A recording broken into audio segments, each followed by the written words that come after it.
केही सेडको व्यापारिक विश्रामपछि जुगाड makeup episode 3 मा हजुरहरूलाई स्वागत छ।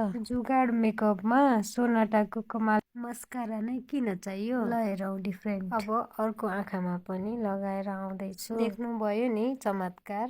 यति भएपछि मलाई चाहिँ पुग्यो है। माथितिर पनि अलिकति भोल्युम दिन र नेचुरल देख्नको लागि यसले नै इनफ हुन्छ। अब यति पछि चाहिँ स्वाट्टै सुकेको मिनी मस्काराले आँखा तन्काई मिलाउने। ल हेर्नुहोस् यसरी।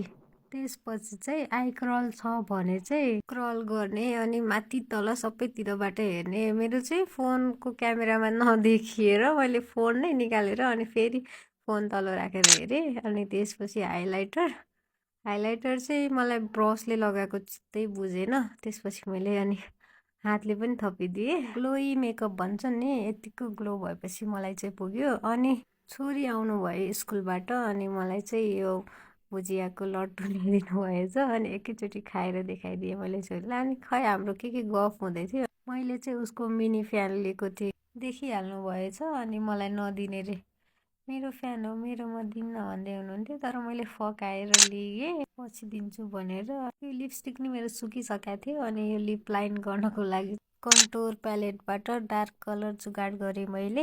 अनि त्यसपछि लिपस्टिक चाहिँ जुगाड गर्नु परेन मैले, किनभने अस्ति भर्खरै किनेको थिएँ मैले नयाँ। मलाई यो एकदमै मन परिरहेको थियो।